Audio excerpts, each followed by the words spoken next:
Papa Dudut. Ako nga pala si Belinda, 50 anyos at isang single mom sa anak kong 18 anyos na si Mia. Para kaming mag-best friend ng anak ko. Lagi kaming magkamaritesan lalo na kapag may mga ganap sa mga kapitbahay namin. Tulad na lamang nung nakaraan, may bago kaming dumating na kapitbahay at tumira sa Unit A. Katabi lang namin dahil kami naman ay nasa Unit B.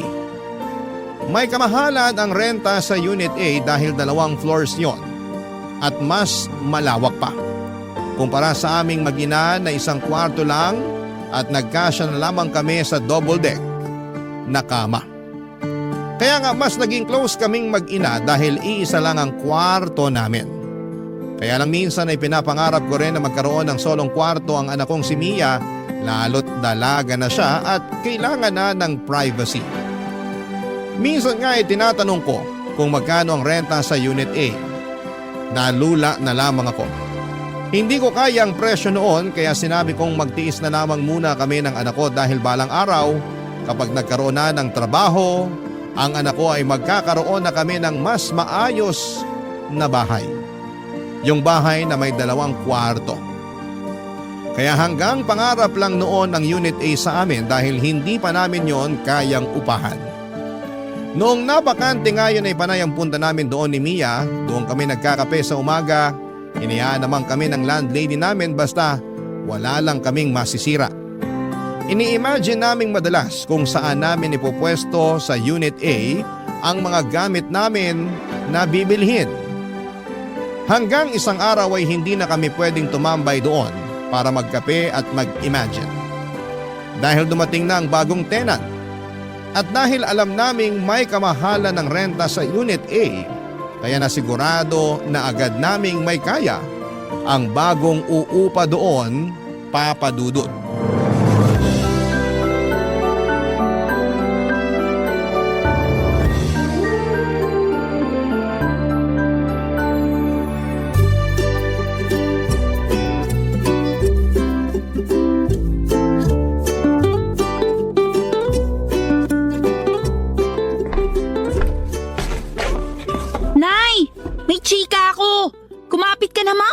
Alam mo na ba kung sino yung bagong tenant sa Unit A? Oo, alam ko na. Maupo ka na at hindi mo to kakayanin. I-update mo ko dali. Sabihin mo sa akin lahat. Huwag ka magdadamot ng detalye. Teka lang, makikihigop muna ako sa kape mo. O ito. Dalian mo na. Ang sama ng timpla mo sa kape, Nay. Apakapait. Nanlait pa. Nakikihigop na nga lang. Pero perfect yung mapait mong kape sa chika ko sa bagong kapitbahay natin. Magiging bitter ka talaga sa kanya. At bakit? Suspect. 25 anyos na dalaga, makinis, sexy, maganda, at mukhang mayaman. Vivian ang pangalan. Siya yung nasa Unit A? Puso mo, pakalmain mo. Narinig mo lang na 25 anyos na insecure ka na agad? Sinong kamukhang artista? May pagka-Bea Alonso ang ilong. Heart Evangelista ang kutis. Mata ni Carla Abellana at ngiti ni Marian Rivera. Yan ang suspect natin. Ano pang nalaman mo sa kanya? Ang dami at ang mamahal na mga gamit niya, ha? Nakakatakot nga dikitan kasi baka pagbayarin ako pag nagasgasan. Mayabang naman yun. Uy, si nanay, nai-insecure na. Hindi ako nai-insecure, no? Tsaka hindi ako maiinggit. Hindi ka maiinggit kahit malaman mong meron siyang automatic washing machine na tatalunin lahat ng washing machine sa laundry shop dito sa barangay natin? Hindi ka maiinggit kapag nalaman mong 2 ang inverter na aircon niya? Branded na, mukhang bagong linis pa. Nakakatuyo ng balatang aircon. Doon pa rin ako sa classic na electric fan. Walang inggit kahit malaman mong mas matangkad pa sa'yo ang branded niyang refrigerator? Wala pa rin tatalo sa frigidaire natin na kaya makabuo ng yelong tig-3 kahit kalahating araw pa lang. Pero Nay, namamaho na kaya yung ref natin? Nakakahiyang ipabukas sa bisita. Sino bang kakampi mo rito? Ako o yung ref ng Vivian na yon? Nagsasabi lang ako ng totoo sa ref natin. Kahit 3 sako ng uling ang ilagay mo, ang baho pa rin. Talagang babaho yung ref natin kasi panay ang siksik mo ng mga ulam na pasirana. Sino bang kalaban mo rito? Ako o yung ref natin? Ewan ko sa'yo. Kunin mo na nga yung pang-BP ko at mukhang tataas na naman tong dugo ko. Sulitin na natin ang pagtaas ng dugo mo, Nay. Alam mo ba, Na si Vivian, ex ng anak ng kapitan dati. O ano naman? Ako nga nung kadalagahan ko niligawan ako ng pinakamasipag magpuyat na tanod. Yun ang gusto ko sa'yo na Competitive ka. Teka't kukunin ko na yung pang-BP mo para makita na natin kung gaano ka ka-high blood dahil sa pagiging insecure mo. Hindi ako insecure. Naku, pag ikaw humaba ang ilong, gagawin talaga kitang sabitan ng kaldero natin. Aba talaga? Heto na po, kukunin ko na yung pang-BP niya Nang umalis si Mia para kunin ang pang-BP ko ay napag-isip ako. Bigla ko naalala ang nakaraang ko. Noong bata pa lamang ako ay hindi ko na naranasan na magkaroon ng magandang gamit at lagi naming pinagtsatsaga ang pamilya ang mga napaglumaang gamit ng mga kamag-anak namin na medyo nakakaangat sa amin. Kaya nga papadudot nagsumikap ako sa pag-aaral para masigurado na makapagtapos ako at makakuha ako ng trabahong may magandang pasahod. Pero parang hindi roon gustong idirekta ng Diyos ang plano sa akin na umasenso. Hindi ako nakapagtapos ng pag-aaral dahil sa maraming kadahilanan at syempre pinakamalaking dahilan na roon ay ang pagiging kapos namin. Ang masakit pa, nabuntis din ako habang nasa kalagitnaan ako ng pagkamit sa mga pangarap ko. Pinakamasakit doon ay hindi ako pinanindigan ng nakabuntis sa akin, ang tatay ni Mia. Hindi na ako nakipagrelasyon muli sa takot na mabuntis akong muli at iwan. Ayaw ko na magdala ng panibagong bata sa mundong ito tapos hindi ko rin naman pala mabibigyan ng magandang buhay.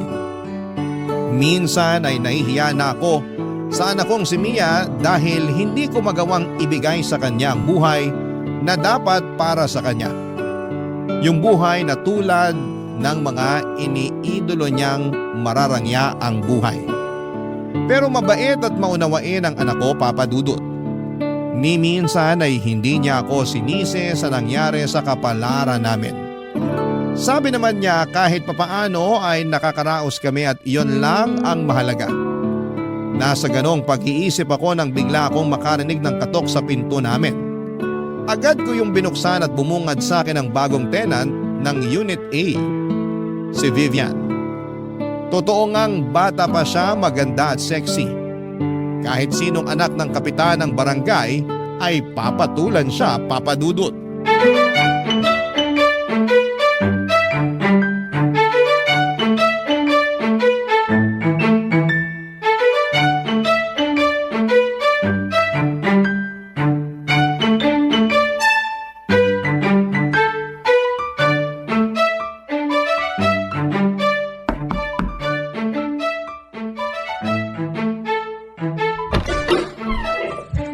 Hello po! Ako nga pala si Vivian, yung bagong lipat sa Unit A. Hello! Ako naman si Belinda, ang loyal na tenant ng Unit B. Nabanggit nga ng anak kong si Mia na naglilipat ka na raw. Kumusta naman? Medyo nakakapagod. Tapos ang init pa. Kaya pasensya na kung puro pawis na tong suot kong spaghetti strap ha. Kaya sigurong sisipag na mga taga-buhat mo kasi na-inspire sila masyado sa spaghetti strap mo. Joke! Ay, hindi dapat yan joke. Sinadya ko talagang magsuot ng spaghetti strap para mawala ang pagod ng mga taga-buhat ko ng gamit. Saka para ingatan nila yung pagbubuhat. Ang hirap naman kung magasgasan yung bago kong 75-inch smart TV na fully paid. Sana all 75 inches. Nay, hindi ko mahanap yung pang-BP nyo. Hindi kaya sinangla nyo na naman kay Aling Tessa? Ano bang BP? Huwag na nag-BP sa lahi natin. Ikaw talagang bata ka. Ang hilig mong gumawa ng kwento. Nay, hi Miss Vivian. Napadaan kayo rito sa bahay namin. Pasensya na sa nanay kong allergic sa pang-BP ha. Mia? Mia nga pala, ang kaisa-isang anak ng single mom ng Unit B. Nakakatuwa naman kayong mag-ina. Ito naman talagang sana all. Saka tawagin mo na lang akong Vivian, di naman nagkakalayo ang edad natin. May maitutulong ba kami sa'yo, Vivian? Kasi parang mukhang wala na eh. Halos trinabaho na lahat ng mga taga-buhat mo. Nakakaloka nga eh. Kahit yung mga kapitbahay nating lalaki, tumulong na rin. Ayaw pa magpabayad. Ang babait naman para ng mga lalaki dito sa atin. Mabait talaga sila kapag naka-spaghetti strap ang babae. At nakamaiksing maong shorts. Baka kahit renta mo, libre na kapag nakita ka ng asawa ng landlady natin. Joke! Mapagbiro talaga kayong mag-ina, no? Nakakatuwa naman. Sana makaklose ko kayong dalawa. Pwede naman, basta makikiref ako sa'yo ng ulam Ay, wala ba kayong ref? Meron, kaya lang may amoy Meron kaming ref, kaya lang tong anak ko eh. Kulang na lang pati sapatos niya ipasok sa ref. Gusto lahat malamig. Nakakainit tuloy bigla ng ulo. Parehas tayo, Mia. Gusto ko rin laging malamig. Kaya nga dalawa yung binili kong inverter na aircon eh. Bala ko pa nga bumili ng isa pa para bawat sulok ng bahay ko malamig na. Yabang naman ng 3 aircon. Oy, joke lang yun ah. Okay lang. Hindi naman ako pikon. Saka alam ko namang mahilig lang talaga kayong magbirong mag-ina. Ito hindi biro ha. Baka pwedeng makinood sa TV mo. Mia! Walang problema. Andyan lang naman ako sa bahay. Madalas kasi naka-work from home ako. Anytime na gusto mong makinood, kato ka lang, okay? May kasama pang popcorn at soft drinks pag makikinood ka. Uy, narinig mo yun, Nay? May popcorn at soft drinks. Talo ang tubig at tinapa natin na pinapapak natin kapag nanonood tayo ng balita. Mas malasa naman ang tinapa kaysa sa popcorn. At mas healthy ang tubig kaysa sa soft drinks. Naku, pasensya na ha. Hindi ko kayo ma-offera ng tinapa kasi allergic ako dun. Lalo na sa tuyo. Pero marami akong imported na meatloaf at corned beef. Pwede na siguro yung papakin kapag nanonood kayo ng balita? Bibigyan ko kayo. Di ko rin kasi nagagalaw masyado kasi lagi lang akong umu-order ng food ko. Wala akong time magluto eh. Tatanggapin namin ang ayudang yan, Vivian. Ilang taon na kasing luya lang ang laman ng kitchen cabinet namin eh. Ikaw talaga kanina mo pa binabackstab ang bahay natin. Totoo naman Naku, tumatawag na yung mag-deliver ng food ko. Maiwan ko muna kayo ha. Katok lang kayo sa Unit 8 kapag may kailangan kayo. Bye! Papa Dudut, mukha namang sincere ang pakikipagkaibigan ni Vivian sa aming mag-ina. Kaya lang siguro ay natabunan yon ng inis dahil sa inggit ko. Opo, Papa Dudut. Inggit nga ako kay Vivian. Magpapakatotoo na ako. Mas lumala nga ang inggit ko nang makaharap ko na siya at makita kung gaano siya kaganda at kasexy. Ganon kasi ang itsurang pinapangarap ko noong dalaga pa lamang ako. Malapit ko na sanang ma-achieve yon, kaya lang ay nabuntis ako at nasira ang figure ko. Binala ko namang ayusin pagkatapos kong manganak. Kaya lang ay naging busy na ako sa pag-aalaga kay Mia. Dagdag pa na kinailangan kong maghanap kaagad ng trabaho para may pangtustos ako sa pangangailangan namin. Wala naman kasi akong ibang maaasahan noon kundi ang sarili ko. Mas nahirapan pa ako sa pagtatrabaho lalo't wala ring ibang mag-aalaga kay Mia. Naalala ko pa yung unang trabaho na pinasukan ko, Papa Dudut. Ayaw sana nila akong tanggapin dahil baby pa noon si Mia at may chance raw na hindi ako makapag-focus sa trabaho ko. Lalo na noong nalaman nilang single mom ako at walang ibang tumutulong sa akin sa pagpapalaki kay Mia. Naiintindihan ko naman sila, Papa Dudut. Pero naawa sa akin ang boss ko at pinayagan akong dalhin si Mia sa opisina. Nasa ilalim ng mesa ko lagi si Mia. Doon ako naglatag ng higaan niya. Mabuti na lamang at hindi iyakin at madalas lamang tulog si Mia kaya hindi rin siya naging abala sa akin sa trabaho. Hindi rin siya nakaabala sa mga katrabaho ko. Ginawa ko yon ng ilang taon. At nung nakahanap na ako ng panibagong trabaho na makapagbibigay ng mas malaking sahod, ay buong puso akong nagpasalamat sa boss ko. Pinayagan naman niya akong umalis at binigay pa sa akin ang blessing niya.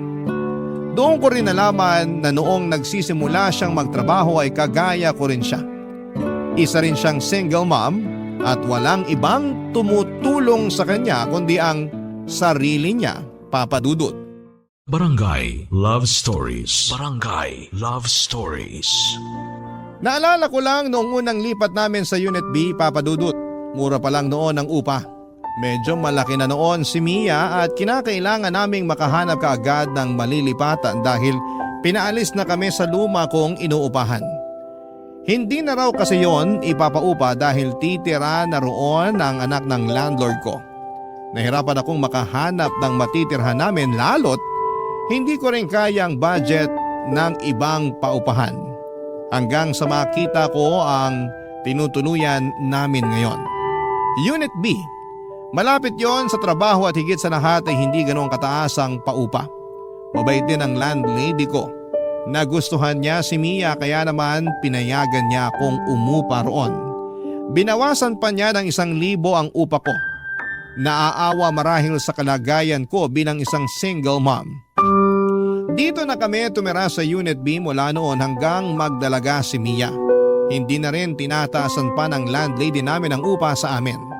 Sa aming mag-ina lang yun ha, dahil sa ibang tenants ay regular na nagtataas ang landlady namin. Bilang kapalit sa kabutihan ng landlady namin ay kami mismo ni Mia ang naging tagabantay ng compound namin. Kami na rin ang naglilinis ng lahat. Sinisiguro naming na ire-report namin sa landlady kung meron kaming makitang problema sa compound. Kaya mas lalong natuwa sa amin ang landlady namin. Mukhang forever na nga kaming uupa roon dahil hindi na kami makakahanap pa ng ganong kabuting landlady.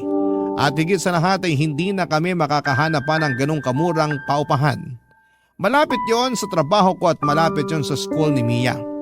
Kinapos man kami sa karangyaan pero biniyayaan pa rin kami sa ibang paraan, Papa Dudut.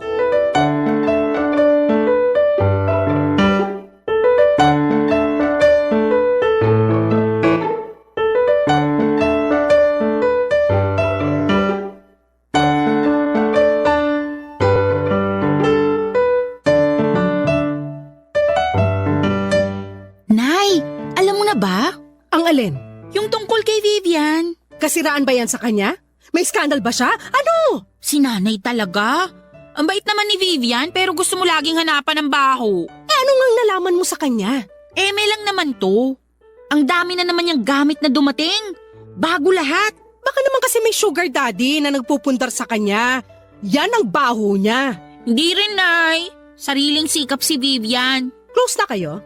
Pinayagan ka lang niyang makiref ng ice cream mo, pinagtatanggol mo na siya? Ayoko lang maging bias, no? Mabait naman kasi siya. Para saan pa tong inisplok mo na marami siyang bagong gamit na dumarating? Para lang ikiting ka. Effective, di ba? Sarili mong nanay, sinisira mong araw. Sinasabi ko lang kasi pwede tayong makisuyo sa mga gamit niya. Di ba nga pinapayagan na niya akong makiref? Tapos okay lang sa kanya kung makikinood ako sa TV niya. Ikaw naman hindi porket pumapayag siya sige lang ng sige. Mahiya ka rin naman. Siya kaya itong nag-offer. Saka gusto niya nga na nandun ako lagi para may kasama siya eh. Ang lungkot daw na mag-isa lang siya ron, lalo't bagong lipat lang. Namamahay pa. Bakit hindi siya dalawin ng sugar daddy niya? Wala nga siyang sugar daddy. Gusto kong paniwalaan na meron siyang sugar daddy. Ibigay mo na to sa akin. Iba ka talaga kapag nilalamon ng inggit, no? Busog na nga ang inggit sa akin eh. Kaya mas magandang wag ka nalang pumasok sa bahay niya. Kasi baka ma-stroke ka dahil sa inggit. Gaano kaganda ang bahay niya? Maganda. Parang mga bahay sa ibang bansa. Ang mamahal talaga ng mga gamit niya. Parang hindi nga bagay dito sa barangay natin eh. Ewan ko ba kay Vivian kung bakit dito pa niya naisipang lumipat? Pwede naman siya sa mga shala na kondo. Kasi kabit siya ng kapitan natin. Kanina sugar daddy tapos ngayon may kabit na siyang kapitan. Grabing imagination mo, Nay. Pumapalo talaga kapag naiinggit ka eh. Sa ganitong paraan lang naman gumagana ang loob ko eh. Hindi ko naiisip na miserable itong buhay natin kumpara sa kanya. Bakit mo naman kasi iniisip na miserable ang buhay natin? Okay naman tayo ah. Kung okay tayo, bakit mo laging nilalait na mabaho ang ref natin? Bakit kailangan mo sabihin na laging walang laman yung kitchen cabinet natin? Oy, wala akong sinabing walang laman yung kitchen cabinet natin. Sabi ko nga may luya ron eh. Ikaw talaga mapagawa ka ng kwento. Ganon din yun. Nilait mo pa rin ang pasimple. Nay, hindi ka dapat makaramdam ng inggit kay Vivian. Saka dapat hindi mo dinadaw ng buhay natin. Sa'yo talaga nang galing yan? Matapos mong sabihin na ang baho ng ref natin?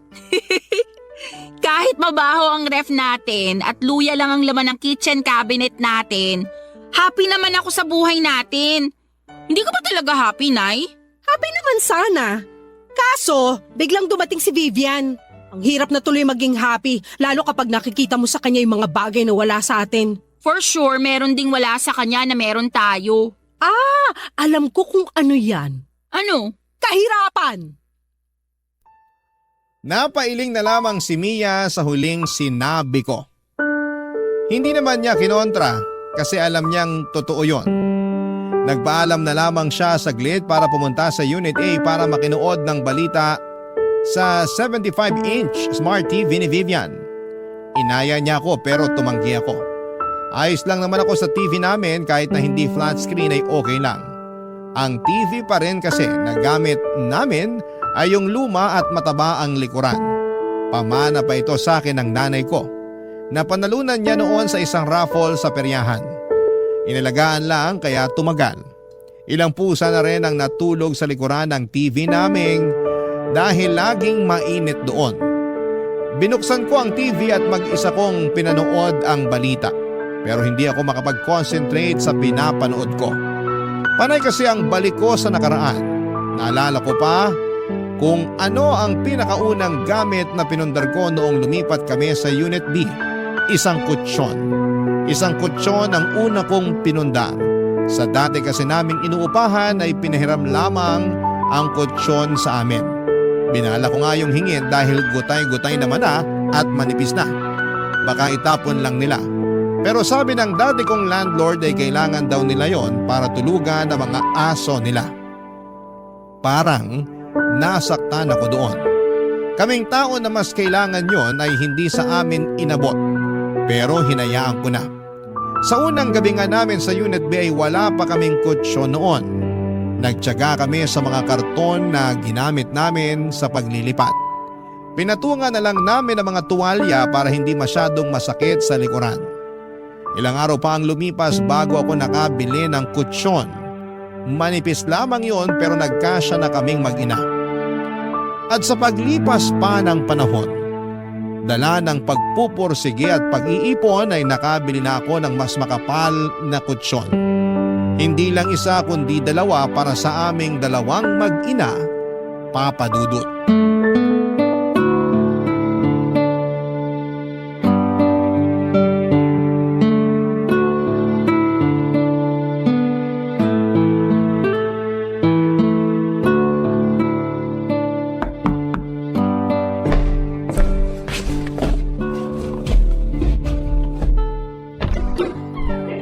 Hello, Ate Belinda! Vivian! Huwag mo na akong tawaging ate. Hindi naman nagkakala yung edad natin. Ah, ganun ba? 25 years old ako eh. Eh, ikaw? 50. Ay, hinahanap mo ba si Mia? Wala kasi siya rito. Andun sa bahay ng kaklase niya. May tinatapos para sa school nila. Ay, hindi naman. May kailangan lang sana ako sa'yo. Sa akin? May kailangan ka? Anong meron ako na wala ka? Teka, bago mo sagutin yan, pumasok ka muna. Baka mahamugang ka dyan sa labas. Naka-spaghetti strap ka pa naman. Nagpalinis kasi ako ng aircon kanina. Ah, kaya ka naka-spaghetti strap. Para linisang maigi yung aircon mo. At bigyan ng discount. Iba talaga ang hiwaga ng spaghetti strap, no? Parang Lucky Charm siya. Ano ba yung kailangan mo pala? Ah, makikihiram lang sana ako ng electric fan kung meron kayo. Mayroon ako. 3 pa.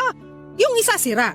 Ayun, baka naman pwedeng pahiram. Yung sira ba? Yung gumagana sana. Pwede ba?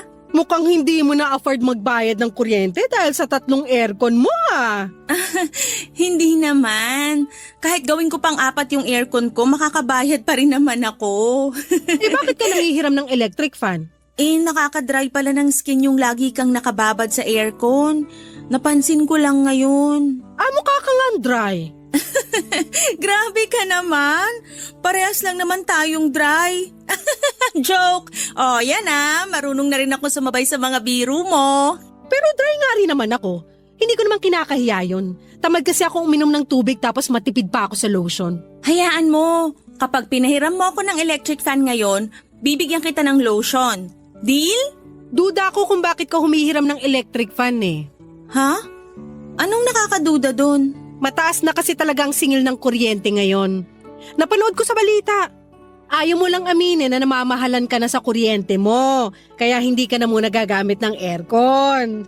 Sabi ko nga sa'yo, kahit 4 pa na aircon ang nakabukas sa bahay ko, kaya kong bayaran yan. Kahit nakabukas pa yung pinto ko magdamag, kaya ko pa rin bayaran kung magkano man ang makukonsumo ko ron. Kaduda-duda lang kasi na biglang electric fan na yung gagamitin mo. May masama ba sa electric fan? Para sa aming mga nagtitipid lang kasi yun. Baka nga nagtitipid ka na rin ngayon. Pwedeng umamin. Ikaw talaga? Alam ko nanunukso ka lang kaya hindi ako mapipikon sa mga pang-iintriga mo sa akin. Pero kailangan ko lang talaga mag-electric fan kasi nagdadry na yung skin ko dahil babad ako sa aircon buong araw. Alam ko na. Hindi mo na afford bumili ng electric fan kasi naubos na yung pera mo. Kasi finally paid mo yung 75-inch smart TV mo. Hindi kita masisisi kung magpapakumbaba ka na ngayon. Ganun talaga. Matuto tayo sa pagkakamali natin. Next time kasi, huwag masyadong lustay para may mahuhugot ka pa kapag kailangan bumili ng electric fan. Bakit ba masyado kang masaya na malaman na wala akong pera? So wala na nga, kasi di mo na afford bumili ng electric fan. Umorder na ako ng industrial electric fan, yung pinakamahal. Hindi pa siya makakarating ngayon kasi within 3 to 5 days ang delivery mula sa mamahaling shop na inorderan ko. Branded yung electric fan na binili ko. Yung gamit mismo ng mga sikat na vlogger at artista. Hayaan mo pag dumating na, ipapahiram ko sa'yo para ma-experience mo naman kung paano makatikim ng pangmayaman. Che, sa'yo na yung electric fan mo. For sure, hirap nang umikot yan dahil napupuno na ng alikabok at kinakalawang na yung loob. Che, uli! Hindi ako nakasagot sa sinabi ni Vivian Papadudut. Gusto ko siyang labanan sa pagtataray niya pero naisip kong ako naman pala yung unang nang atake sa kanya. Ewan ko ba kung bakit ko ginawa yon, siguro'y naipon na lamang din talaga yung inggit ko sa katawan ko. Masisisi niyo ba ako? May pagkamayabang din naman kasi si Vivian. Kung paano niya ibida sa akin yung mga gamit niya, akala ba niya ay hindi ko ramdam?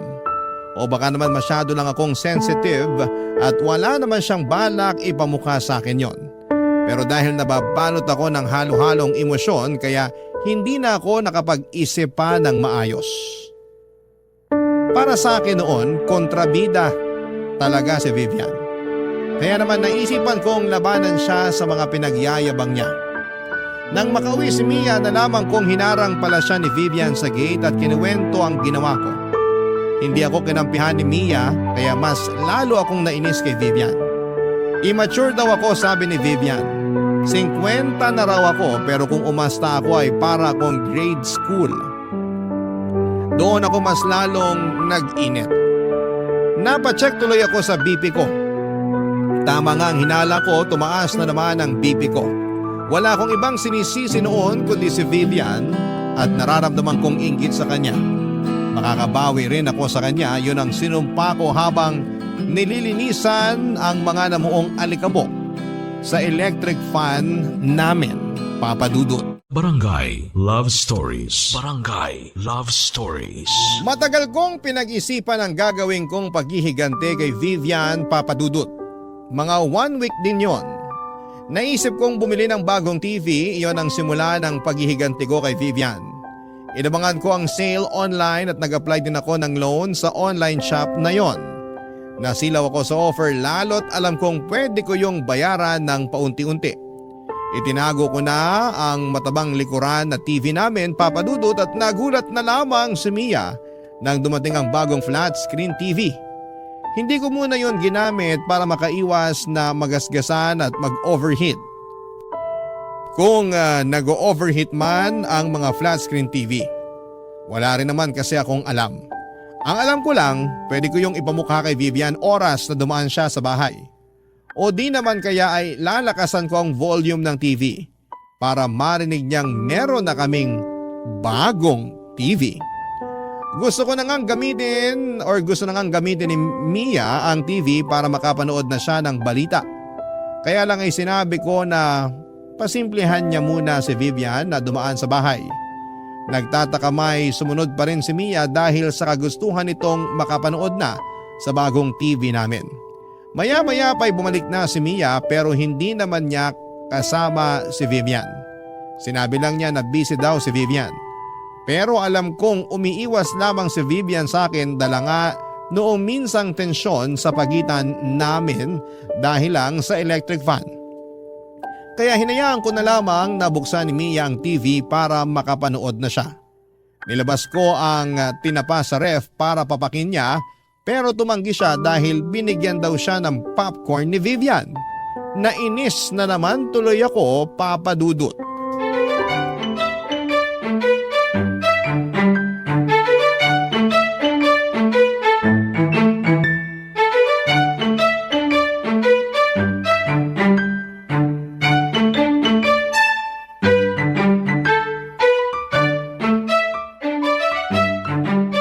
Ayos tong TV natin, Naya. Siyempre naman, hindi tayo papatalo sa iba dyan. Kay Vivian na naman ba? Meron pa bang iba? Alam mo, Nay, pabayaan mo na siya. Enjoyin na lang natin tong bagong TV natin. Uy, ang saya ko. Hindi ko na kailangan pukpukin yung likuran ng TV para lang gumana kapag nagbo-blur yung pinapanood ko. Yan ang regalo ko sa'yo sa kasal mo, ha? Ipapamana ko sa yung TV na yan. Ha? Ito ang ireregalo mo sa akin pag kinasal na ako? Baka basag na yung screen nito kapag nakahanap na ako ng lalaking papakasalan ako. Grabe naman yung regalo mo, recycled. Wala akong pakialam. Ipapamana ko pa rin tong TV sa'yo, kaya alaga mong mabuti. Tulad ng pag-aalaga ko roon sa matabang TV natin dati. Hayaan nyo, Nay. Aalagaan ko tong TV natin.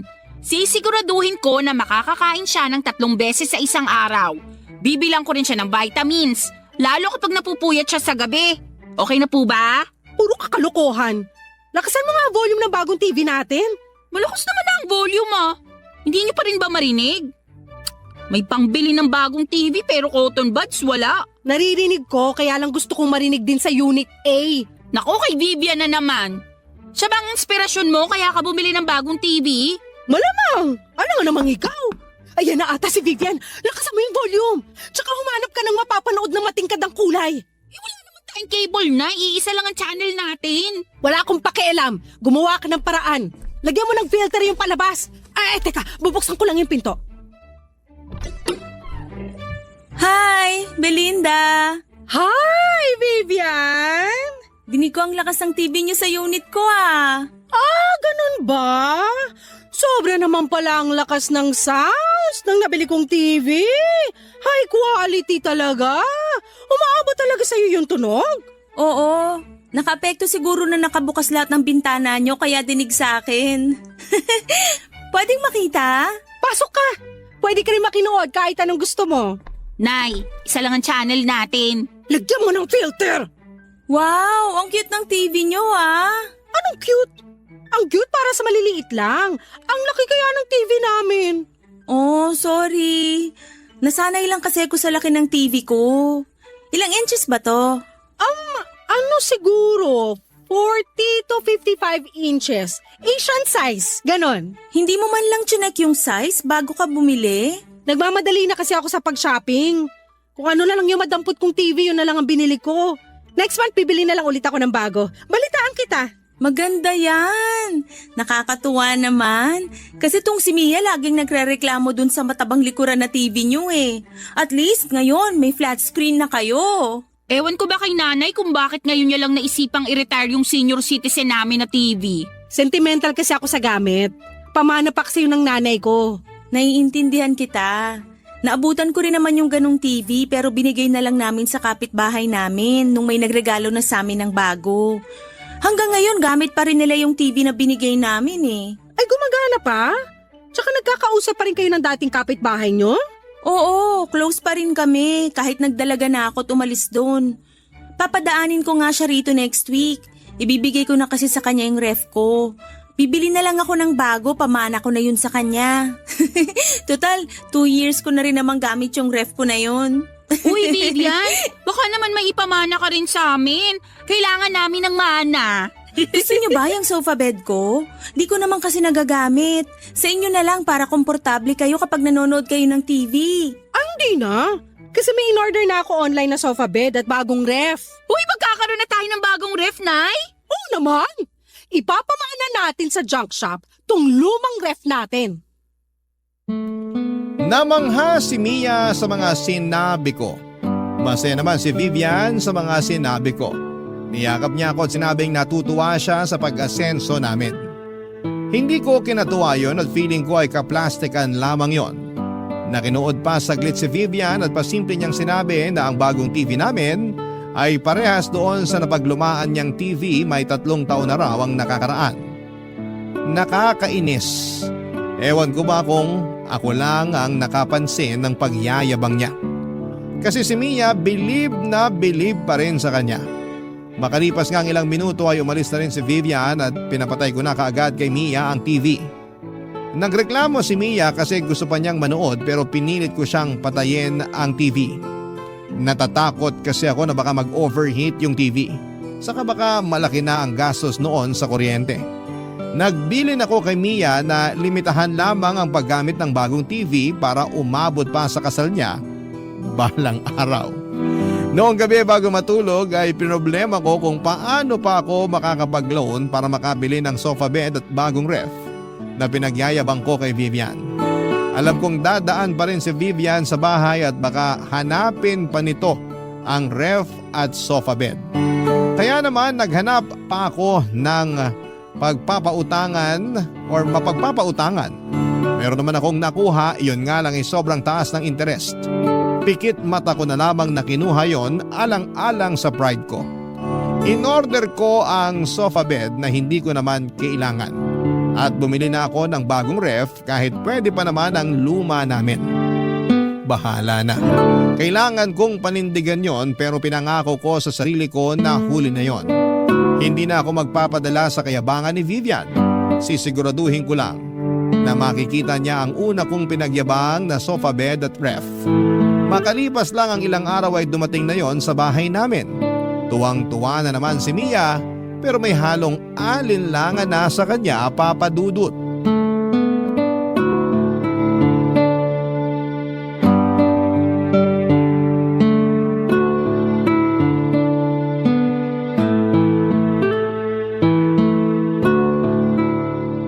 Ito na ba yung sinasabi niyong sofa bed kay Vivian?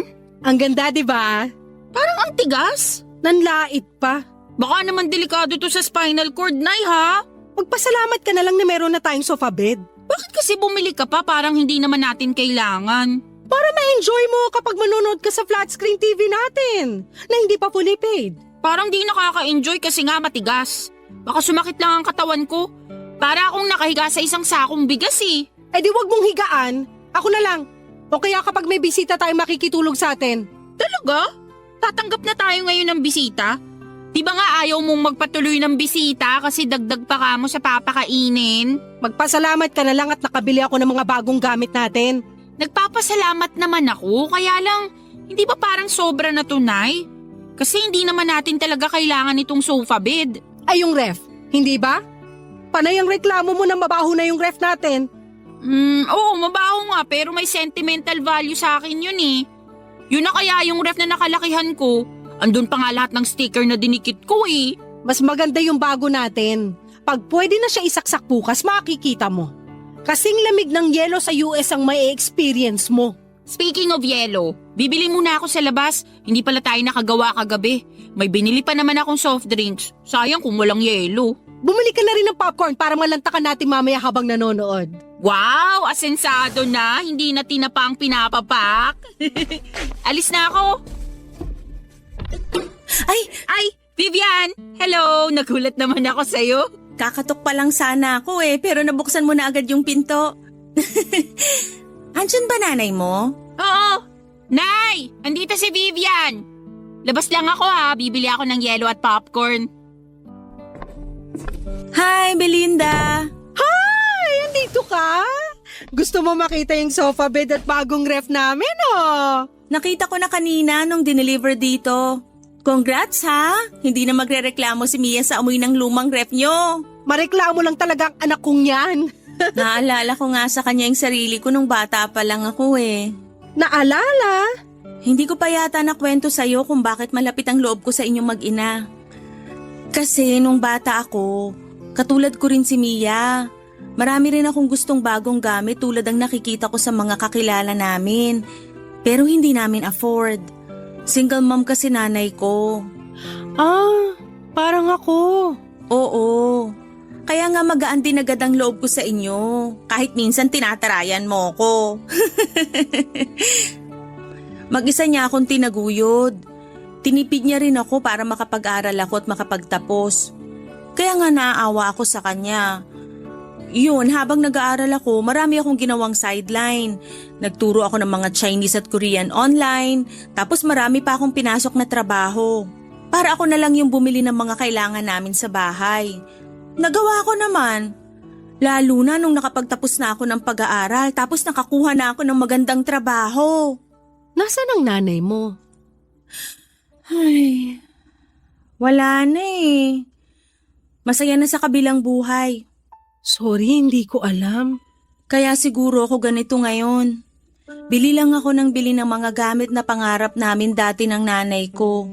Baka sakaling makabawi man lang ako sa kanya kapag nakita niyang asensado na yung anak niya. Kaya, pasensya na kung madalas nagtutunog mayabang na ako sa mga pinamili kong gamit. Oo nga eh. Nayayabangan nga ako sa'yo nung una. Pero hayaan mo na yon. Naiintindihan ko na ngayon. Hindi ko naman gustong ipagyabang.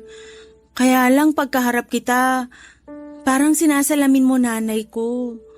Kaya gusto kong sabihin sa'yo lahat ng nabili kong mga gamit kasi sa puso ko, parang gusto kong matuwa ka. Kasi parang sa ganung paraan, feeling ko, natutuwa na rin si Mama.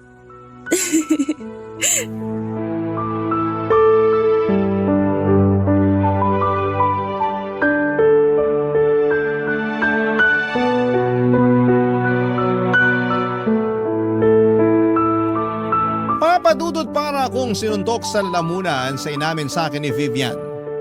Parang nasa namin naman niya ang anak kong si Mia na may mga pangangailangan at hindi ko maibigay noon. Niyakap ko siya at sinabing proud ang nanay niya sa kanya kung nasaan man ito sa ngayon. Ay kung kailangan man niya ng isang ina na magsasabi sa kanya kung gaano siya kagaling at kabuti ay andun lamang ako palagi. Doon na siya nagsimulang umiyak, papadudot. At para gumaan ang sitwasyon ay inamin ko sa kanya na naiinggit ako sa kanya kaya ako bumili ng mga TV, sofa at refrigerator. Inamin ko sa kanya na loan lahat yon. At pinagsisisihan ko na dahil alam kong mahihirapan akong bayaran yon. Bigla na lang siyang nag-offer na magbayad ng lahat ng yon. Regalo na raw sa akin. Tinanggihan ko dala ng sobrang hiya.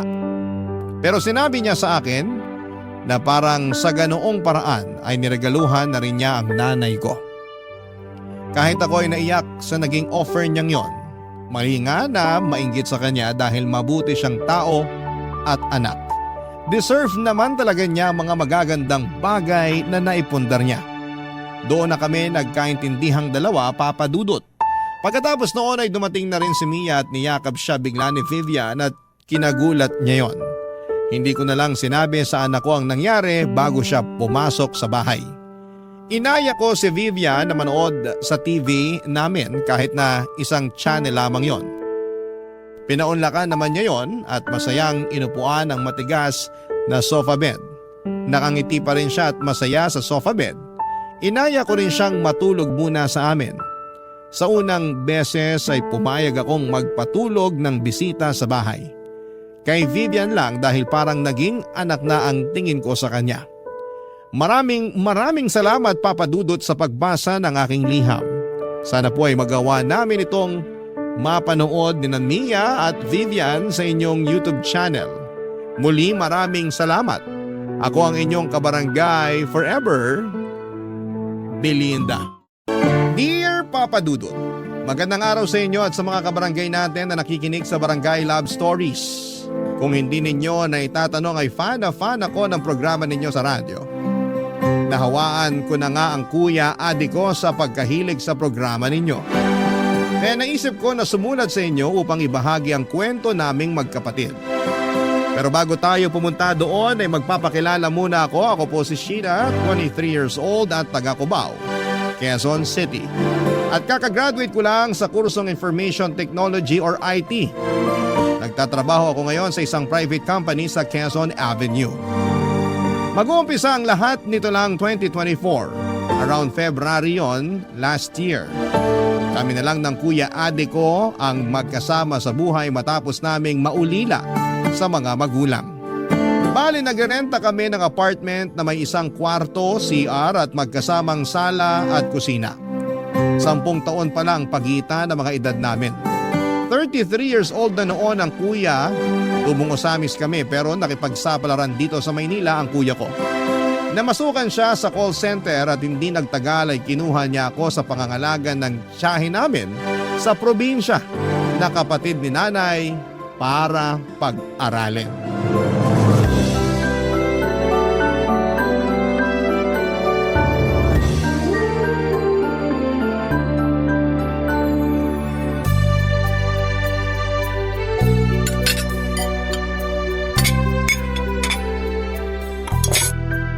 Sheena? Sheena, kakain na! Lumabas ka na dyan sa kwarto mo. Okay, kuya.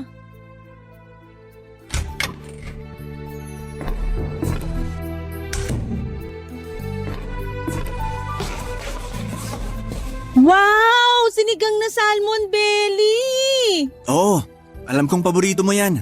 Upo na para makakain na tayo. Thank you, kuya.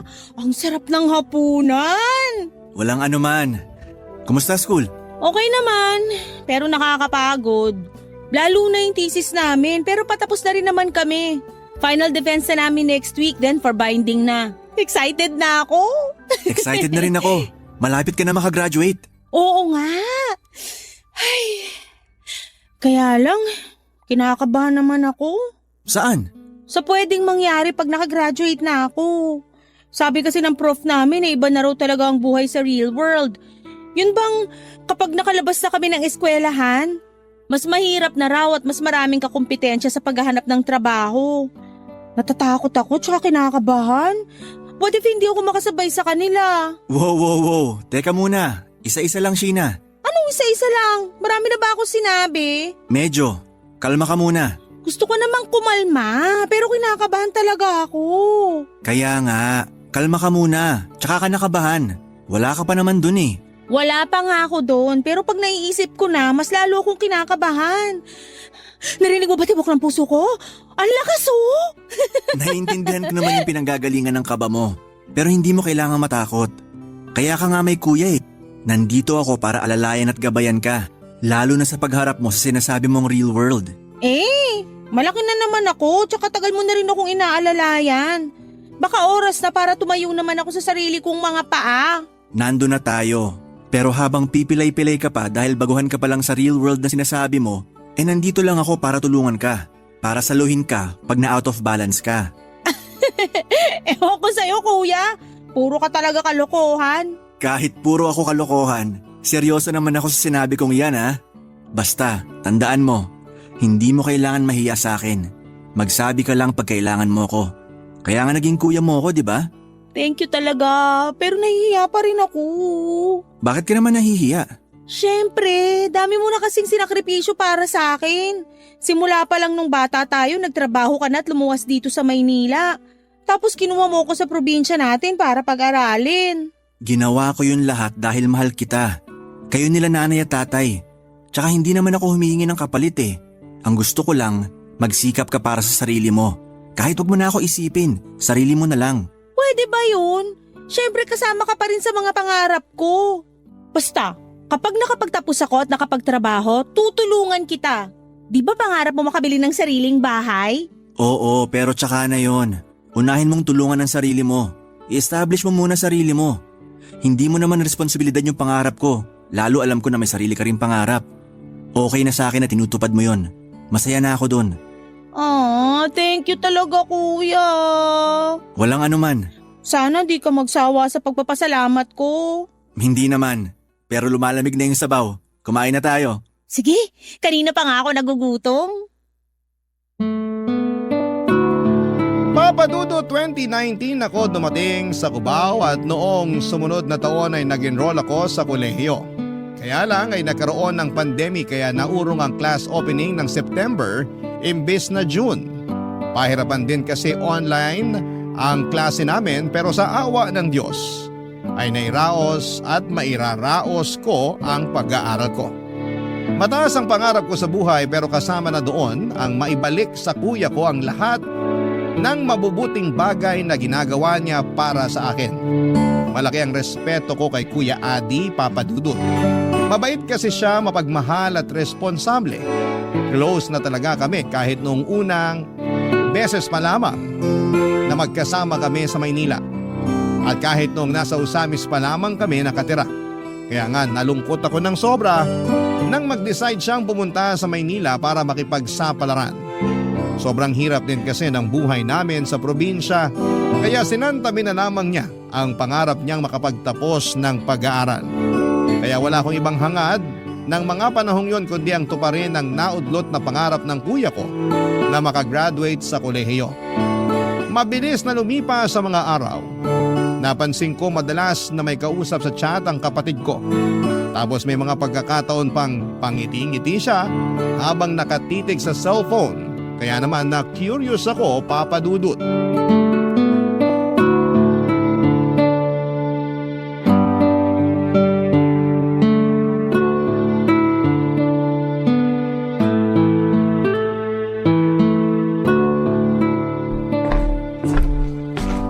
Hi, Kuya! Hi. Sino yan, ha? Ha? Yang ka-chat mo. Napapansin ko pa naingiti mo dyan sa cellphone mo eh. Huhulaan ko. Babae yan, no? Ikaw talaga? Lakas ng radar mo. Sagutin mo na lang tanong ko. Oo, tama ka. Babae nga to. Nililigawan mo? Ha? Hindi. Sus, hindi raw. Sa lapad ng ngiti mong yan. Hindi naman talaga. Magkaibigan lang kami. Diyan naman nagsisimula ang lahat. Pero curious ako, sino siya? Pakilala mo naman sa akin para may idea lang ako kung sino yung babaeng nagpapakilig sa kuya ko. Kilig ka dyan. Di ako kinikilig ah. Astig kaya ako. Astigin mo mukha mo. Sino nga? Katrabaho mo ba? Hindi. Kaya nga sino? Kilala mo na to eh. Talaga? Pero wala akong matandaan na kilala kong babae na nalink sa'yo. Wala nga halos nung naghiwalay kayo nung ex mong si Sarah Lynn eh. Siya nga yun. Si Sarah Lynn? Oo. Teka. Tama ba narinig ko? Si Sarah Lynn yung ka-chat mo? Oo, siya nga. At kailan ba kayo nagkaroon ng communication uli? Nitong buwan lang. Nag-chat siya sa messenger ko. Pero late ko na nakita kasi nasa request message pala. Nagbago na rin siya ng Facebook account. Bakit mo naman in-accept? Nakalimutan mo na ba yung ginawa sa'yo ng babaeng yan? Napatawad ko na naman si Sarah Lynn at nagsisisi na siya sa nagawa niya. Ngayon, kinontak niya ako para makipagkaibigan. Lalo ngayon nahiwalay na raw sila ng kinakasama niya. Ano ngayon kung wala na sila? Kumalma ka nga muna, huwag kang sumigaw. Nagulat lang ako. Nakakaloka naman kasi ang si Sarah Lynn. Anong nakakaloka dun? Yung pakikipagkaibigan niya sa'yo porke hiwalay na sila ng tatay ng anak niya. Hindi ako naniniwala. Baka may masamang balak yan. Huwag mo naman pag-isipan ng masama yung tao. Paano di ko pag-iisipan ng masama ginawan ka na niya ng masama? Nakaraan na yon. Sabi ko nga napatawad ko na siya. Ibang klase ka rin, kuya. Sinaktan ka niya ng husto nun tapos bilis mo lang siyang napatawad. Kilala mo naman ako, di ba? Hindi ako mapagtanim ng galit sa ibang tao. Tsaka si Sarah Lynn naman to. May pinagsamahan kami. Meron nga at ang tagal nun. Pero pinagpalit ka lang niya sa iba. Di ko naman nakakalimutan yon.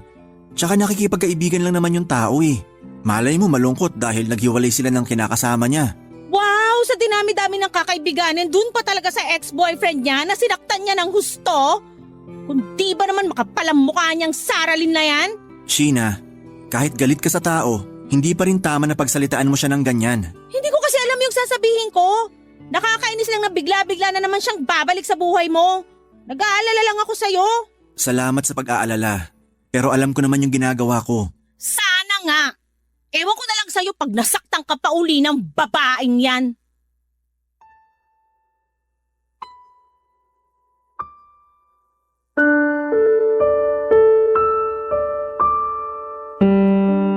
Papa Dudut, hindi niyo ako masisisi kung umasim ang mukha ko nang banggitin niyang nag-uusap na naman sila ng ex-girlfriend niyang si Sarah Lynn. Hindi kasi maganda ang breakup nila, Papa Dudut.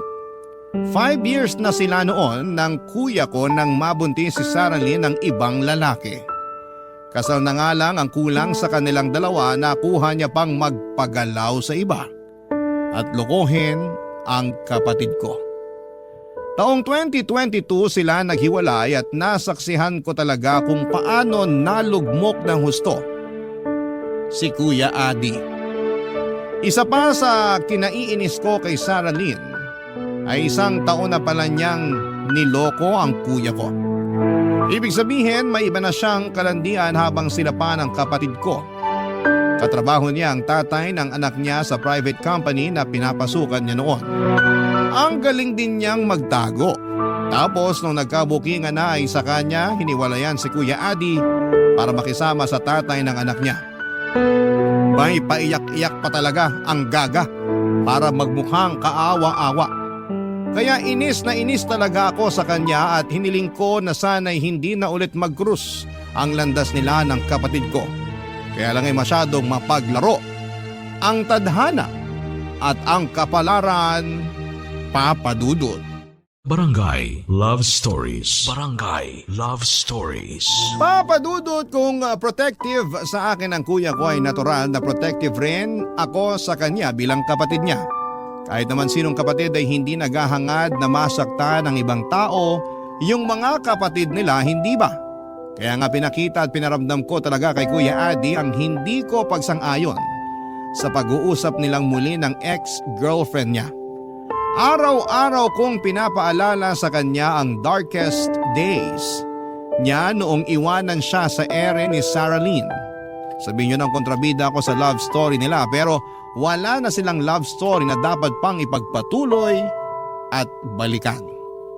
Pero wala naman akong magagawa kung gusto rin ng kapatid ko ang atensyon na nakukuha niya sa babaeng yon.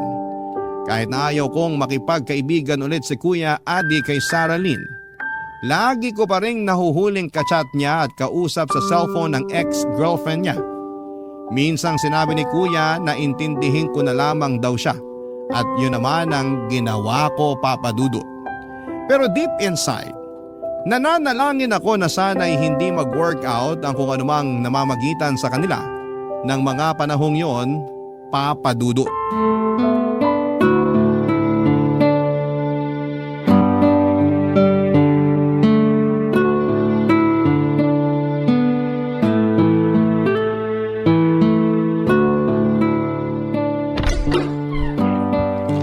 Kuya, nandito na ako!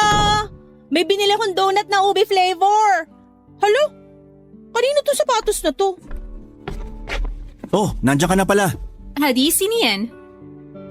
Sheena, ikaw pala. Sarah Lynn? Bakit yan lang ang tawag mo? Nakalimutan mo na yata na inaate mo siya noon. Bakit ko tatawagin ate yung babaeng nanakit sa'yo? Sheena! Ayos lang naman na hindi niya ako tawaging ate, Adi. Naiintindihan ko si Sheena. Kahit na, hindi pa rin tama yon. Anong ginagawa mo rito sa amin? Ha? Ano? May inasikaso lang ako na malapit dito. Kaya naisipan kong dalawin si Adi rito sa apartment nyo. Yun lang ba talaga pakay mo? O may iba ka pang dahilan? Ano bang sinasabi mo? Alam mo kung anong sinasabi ko? Sheena, parang di ko na nagugustuhan pakikipag-usap mo kay Sarah Lynn. Bakit kuya? Wala naman akong sinabing masama sa kanya. Nagtanong lang ako. Oo nga, pero bakit ganyan ka makapagtanong sa kanya? Ano ba dapat ang tamang pagtatanong ko sa babaeng nanloko at nang iwan at nanakit sa'yo? Di ba nag-usap na tayo tungkol dito? Akala ko nagkakaintindihan na tayo. Nag-usap tayo, pero saan tayo banda nagkaintindihan na papupuntahin mo yung babaeng yan dito sa apartment natin? Hindi ko siya pinapunta rito. Dinalaw ko lang ang kuya mo. Nagdala pa nga ako ng mga pagkain na paborito niyong dalawa. Hindi mo kami makukuha sa pagkain. Sa'yo na lang yan. Sheena naman. Pwede bang kausapin mo ako na maayos? Maayos naman na pakikipag-usap ko sa'yo Ano bang gusto mo? Yakapin kita, ngitian, tapos sabihin ko sa'yo na na-miss kita? Hindi naman sa ganun. Mabuti pa, pumasok ka na lang muna sa kwarto mo, Sheena. Bakit ko naman gagawin yon? Dahil binabastos mo na si Sarah Lynn. Baka nakakalimutan mong bisita ko siya at wala kang karapatan na bastusin siya. Bakit sa akin ka nagagalit? Alam nga naman kay Sarah Lynn, wala naman sinasabing masama sa'yo yung tao. Ikaw yung kanina pa sabi na kung ano-ano dyan. Alam ko na hindi mo inaasahan yung pagpunta niya rito. Pero hindi pa rin tama na tratuhin mo siya ng ganyan. Ayos lang naman ako. Siguro nagulat lang talaga si Sheena. At saka, na-realize ko na hindi ko pala siya pwedeng sisihin na ganyan siya makipag-usap sa akin. Nasaktan kita noon at walang kapatawaran yung nagawa ko sa'yo. Pero napatawad na kita. Matagal na. Salamat, Adi. Ako, hindi ko pa napapatawad yung babaeng yan. Sheena! Pasok na ako sa kwarto ko, kuya.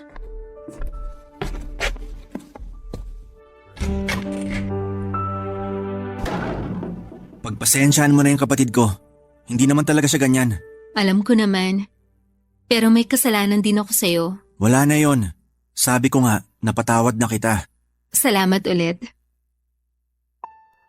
Papadudot, gulat na gulat ako nang makita ko si Sarah Lynn sa pamamahay namin ng hapong yon. Hindi ko talaga inaasahan na muling magkukrus ang landas namin ng babaeng kinaiinisan ko. Takang-taka pa ako kung ano ang ginagawa niya sa bahay, tapos mas nadagdagan pa ang inis ko nang pinagtanggol siya ni kuya sa akin. Hindi ko talaga matanggap na mas kinampihan siya ng kapatid ko. Ewan, pero noong nakita ko ang pagbumuka ng babaeng nanakit sa kuya ko ay nagbalik ang lahat ng pinagdaanan namin para lang makausad siya noon. Marami akong tanong kay Sarah Lynn na hindi ko na naitanong ng araw na yon. Una na doon ay kung paano niya nagawang sakta ng kuya na naging mabait at manatiling tapat sa kanya. Pangalawa ay kung bakit bumalik pa siya sa buhay ng kapatid ko. Para sa akin, papadudot, ay hindi sapat na dahilan na naghiwalay na sila ng kinakasama niya na siyang tatay ng anak niya. Malakas ang kutob ko na gusto lang niya na gamitin ang kuya ko. Mabilis pang nagdaan ang mga araw at dumalas pa ng dumalas ang pagpunta ni Sarah Lynn sa inuupahan naming apartment. At kahit na gustuhin kong iwasan siya, ay hindi ko naman magawa-gawa. Kaya hinayaan ko na lamang siya at ang anak niya. Pero minsan aminado akong napipikon ako sa bata dahil maingay at makalat sa bahay. Tapos hindi naman masaway-saway ni Sarah Lynn, papadudot.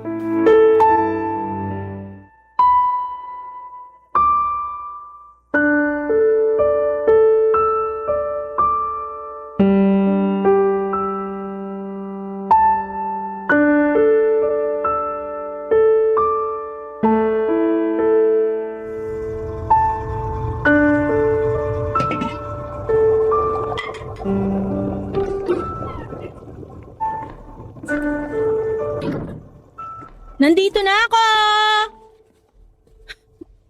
Ikaw na naman? Magandang gabi rin sa'yo, Sheena. Bakit ikaw nagluluto dyan? Nasaan kuya ko? Bumili lang ng soft drinks sa tindahan. Tungkol naman dun sa isa mo pang tanong, wala lang. Gusto ko lang kayong ipagluto ng kuya mo. Tsaka sabi niya, na-miss na raw niya kaya pinagluto ko siya ng paborito niya. Halika, upo ka na para makakain ka na. Hindi pa ako gutom. Hindi mo na ba talaga ako mapapatawad? Ano yon? Ang sabi ko, kung hindi mo na ba ako mapapatawad? Kung tutuusin, hindi naman ikaw ang nasaktan ko. Yung kuya mo. Pero bakit parang abot langit yung galit mo sa akin? Ibang klase. Nagtanong ka ba talaga? Para lang malaman ko. Hindi ko kasi maintindihan eh. Ilang araw na akong pumupunta rito sa inyo at nakikipagmabutihan sa kuya mo. Pero ikaw yung ayaw. Kung kuya mo nga, napatawad na ako eh. Wala kang alam kung gaano mo nasaktan si kuya nung niloko at hiniwalayan mo siya. Sobrang lugbok siya nung mga panahon na yon. Wala siyang ginawa kundi umiyak at magmukmuk dito sa bahay. Natuto rin siyang uminom ng alak at makipag-inuman sa kung sino-sino kahit hindi naman niya ginagawa. Habang ako, alalang-alala sa kanya. Halos sirain na niya yung buhay niya at habang pinagdadaanan niya yon, ako ang kasama niya. Napakarami niyang iniyak ng dahil sa'yo. Marami rin akong iniyak dahil sa kuya ko. Tapos tatanungin mo ako ngayon kung bakit abot langit ang galit ko sa'yo? Pasensya ka na. Hindi ko alam na ganyan palang pinagdaanan niyo ni Adi. Oo! Kaya nga nagagalit ako sa'yo ngayon dahil nakuha mo pa talagang bumalik sa buhay namin. Sana hindi ka nalang uli nagpakita sa kuya ko. Ayoko na naman sana magpakita kay Adi. Pero na-realize ko na mahal ko pa rin siya. Mahal! Pinagpalit mo siya sa iba, tiniwan mo nga siya. Basta, isang araw, nagising na lang ako na nagsisisi na sa mga nagawa ko sa kanya. Tapos nagkataon na nagkahiwalay na kami ng tatay ng anak ko kaya... Kaya ginulo mo na uli buhay ng kuya ko. Hindi naman ganun yun. Nagbago na ako. Nagbago mukha mo. May kasabihan nga na once a cheater, always a cheater. Kaya di ako naniniwala sa sinasabi mo. Kung ayaw mong maniwala, ikaw ang bahala. Wala ka rin naman magagawa, lalo na nagkabalikan na uli kami ng kuya mo. Ano ka mo? Oops! Hindi mo pa pala alam? Ulitin mo nga yung sinabi mo. Sabi ko, kami na uli ni Adi. Kaya wala ka na magagawa. Tsaka wala na rin akong paki sa'yo kung mapatawad mo pa ako o hindi. Hindi naman ikaw ang karelasyon ko, kuya mo naman. Kaya bahala ka na dyan. Kung ayaw mong kumain, edi wag.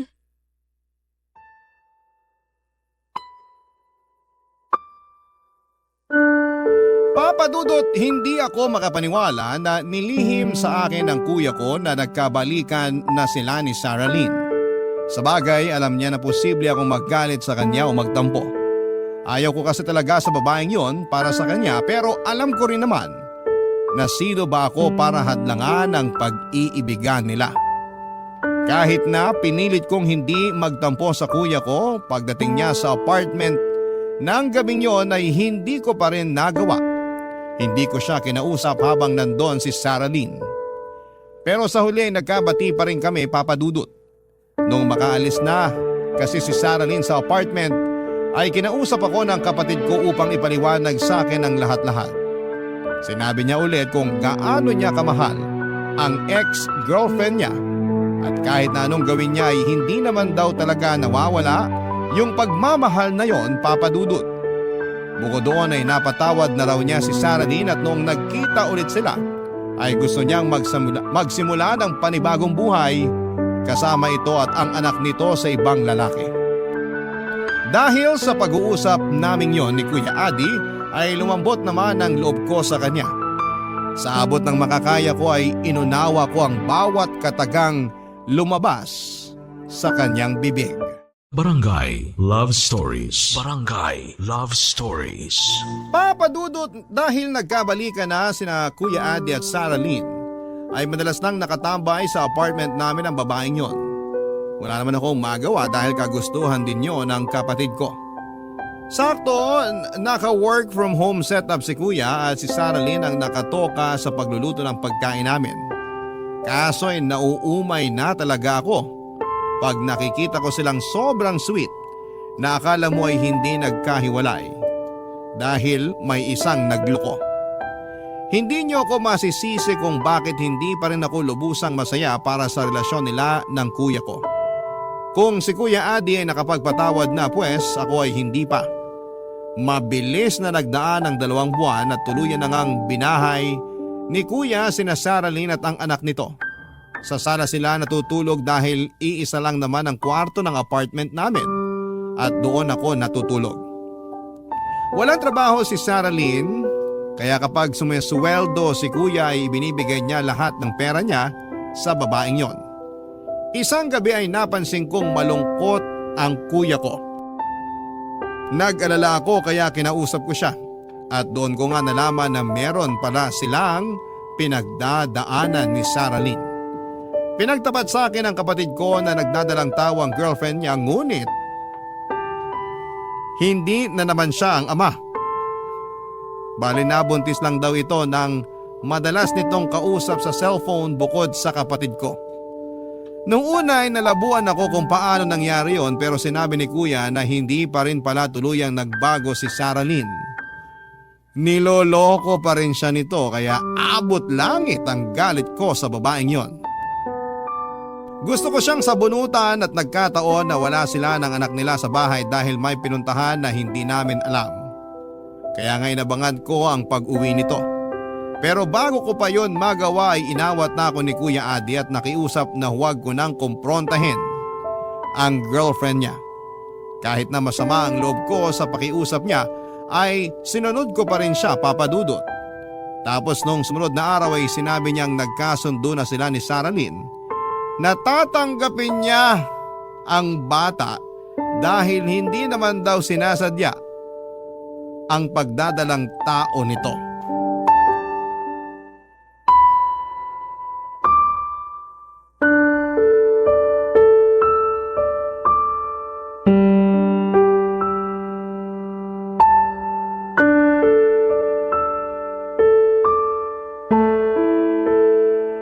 Saraline naman! Ano bang problema mo, Adi? Kanina ka pa. Para kang batang nagmamaktol. Paano hindi ako magmamaktol? Napapadalas na yung pag-alis mo.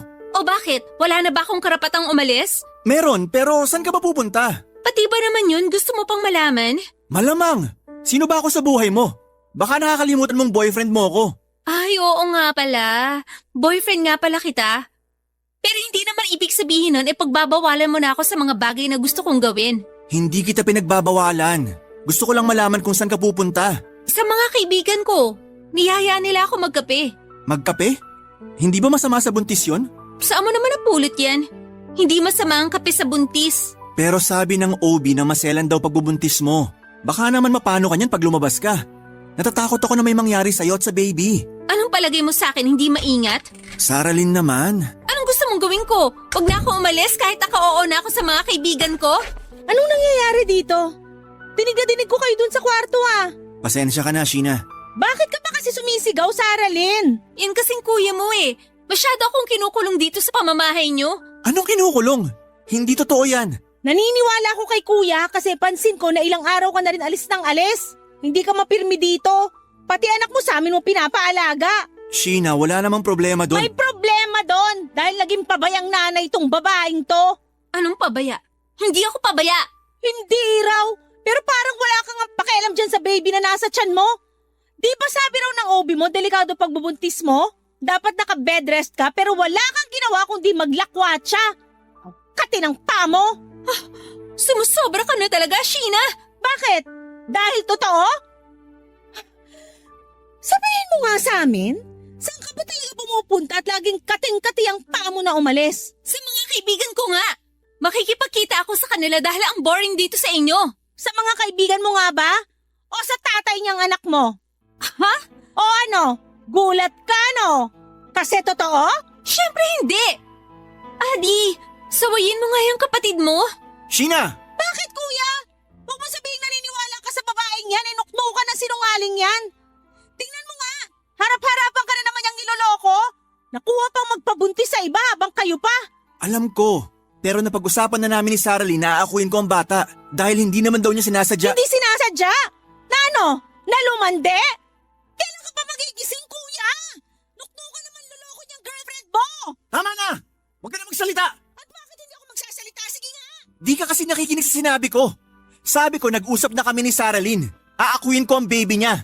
Tsaka wag mo na nga ulit-ulitin na nagloko siya. Wala namang pinanganak na perpekto Pero lahat pwedeng magbago. Ewan ko sa'yo! Masyado ka nang nabulag sa pagmamahal mo sa maling babaeng yan! Kailan ka pa magigising? Pag huli na ang lahat, nadalog mo ka na naman uli? Bahala ka na nga!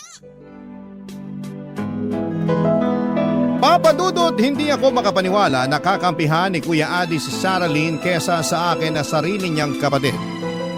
Doon na talaga tuluyang sumama ang loob ko sa kanya na parabang ayoko na siyang makita at makasama sa iisang bubong. Hindi ko matanggap na ganon na lang niya binaliwalang pag-aalala ko sa kanya.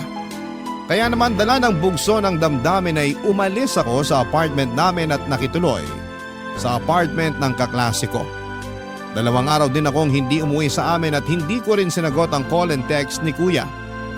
Galit ako sa kanya ng mga panahong yon. Sa isip ko ay kaya kong mabuhay nang wala siya. Nagplano akong mag-working student hanggang makapagtapos ako. Pero hindi naman yon natuloy dahil kinausap ako ng kaklase ko na huwag ko na raw tiisin ng matagalang kuya ko. Huwag ko raw gawin yung ginawa niya sa kuya niya noong nagrebelde siya. Sa sobrang pag-aalala raw kasi nito, nang umalis siya sa kanila noon ay hinanap siya nito kung saan saan. Kaya lang ay nadisgrasya ito matapos mabundol ng SUV. Bukod doon ay ramdam daw niya na kailangan ako ni Kuya Adi kaya tinalaban ako sa pag-uusap namin yon.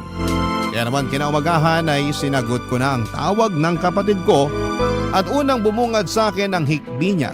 Dahilan para magmadali akong umuwi sa amin, Papa Dudut.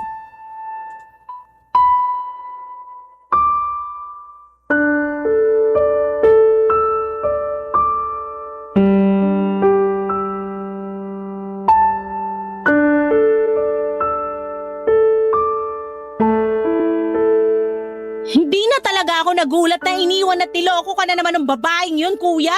Sobrang kati niya. Kaya di na ako nabigla sa ginawa niya. Hindi rin ako makapaniwala. Buong akala ko ayos kami. Pero iniwan niya pa rin ako para sumama dun sa nakabuntis sa kanya.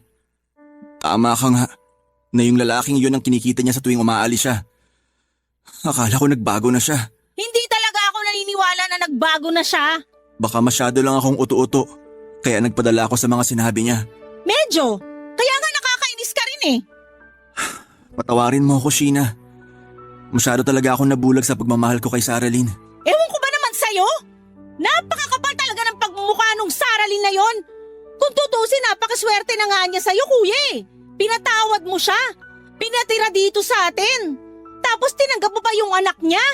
Sa huli, pipiliin niya pa rin yung nakabuntis sa kanya, di iwanan ka? Grabe! Ibang klaseng babae! Ginawa ko naman lahat. Pero siguro di lang ako sapat para sa kanya. Ginawa mo talaga yung lahat. Pero sabihin mo, masyado lang mapaghanap yung babaeng yon. Sorry ha, pero napakalandi niya.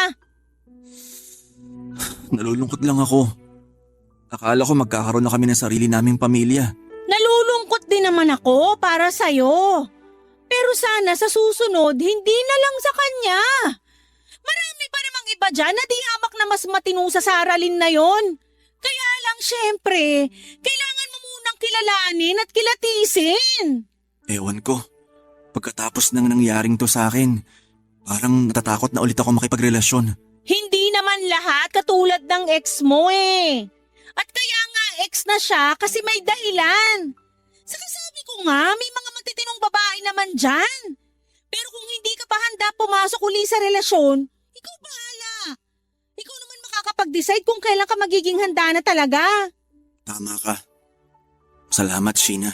Oh, salamat naman saan? Kasi umuwi ka. Pinuntahan mo ako rito. Akala ko pati ikaw mawawala na rin sa akin. Sorry din pala dahil masyado ako naging mapusok. Hindi ko na inisip yung pag-aalala mo sa akin kasi nga minahal ko ng husto si Saralyn. Kaya nung iniwan niya ako, pakiramdam ko, mag-isa na lang ako sa buhay. Kuya naman, hindi ka magiging mag-isa sa buhay. Kasama mo ko. Oo, nakakatampo lang yung nangyaring pagtatalo natin. Pero pinarealize sa akin ng kaklase ko na hindi ko dapat tinitiis ng matagal yung mga taong mahal ko. 2 araw lang akong hindi umuwi dito sa apartment natin pero miss na kita. Miss na rin kita. Buti naman ligtas ka dun sa tinuluyan mo. Nag-alala ko ng husto sa'yo. Hindi ko kasi alam kung saan ka hahanapin. Di mo pa sinasagot yung mga tawag at text ko. Sorry, hindi ko sinasadya na mag-alala ka. Pero hindi rin naman ako gagawa ng bagay na ikakapahamak ko. Sabi ko nga, marami pa akong pangarap. At isa doon ay makapagtapos ng pag-aaral dahil alam kong yun yung pangarap mo para sa akin. Pangarap din yun nila nanay at tatay. Alam ko na kung saan man sila naroroon, proud na proud sila sa'yo. Proud na proud din sila sa'yo dahil kinaya mo kong itaguyod, pag-aralin at pagtapusin. Salamat. Wala yun, kuya. Basta tandaan mo, nandito lang ako para sa'yo. Naniniwala naman ako na magiging okay ka rin, kuya. Naniniwala rin naman ako. Papadudot, kahit na muling nasaktan ni Saralyn ang kuya Adi ko ay pinatunayan ng kapatid ko na pwede pa rin siyang makabangon at magpatuloy sa buhay. Siyempre kasama ulit ako ng kuya ko sa pag-move on niya sa ex-girlfriend niya na wala na kami ng balita matapos sumama nga sa nakabuntis sa kanya. Sana lang talaga hindi na ulit sila magkita ni kuya at kung sakaling mang mag-cruise muli ang landas nila ay tuluyan ng mawala na ang nararamdamang pagmamahal ng kapatid ko para sa kanya. Sa kasalukuyan ay graduate na ako at nagtatrabaho na, papadudot. Masaya naman ako sa ginagawa ko at kapag may mga bagay akong hindi alam na i-handle, lalo na kung tungkol sa trabaho at pakikisalamuha sa mga kasamahan ko, ay kay Kuya Adi ako humihingi ng plano. Kung tatanungin ninyo ako kung kumusta siya, nasa mabuting kalagayan ang kapatid ko. Sa ngayon, papadudot ay nahihilig siya sa pagsali ng mga marathon at pag-akyat ng bundok. Minsan nga'y sumasama ako para makapag-bonding na rin kami. Wala akong ibang kahilingan kundi ingatan ang kuya ko lalong-lalo na ang kanyang puso. At kung muli siyang magmamahal ay deserve niyang mapunta sa matino at tamang babae dahil mabuti siyang tao. Hanggang dito na lamang po ang sulat ko, Papa Dudut, at sana'y kinapulutan po ito ng aral at inspirasyon ng mga kabarangay natin. Maraming salamat po kung sakaling mapili niyong i-ere sa programa ninyong Barangay Love Stories. Number 1 po kayo sa puso namin. God bless and more power sa inyong istasyon. Ang inyong forever kapuso at kabarangay, Sheena.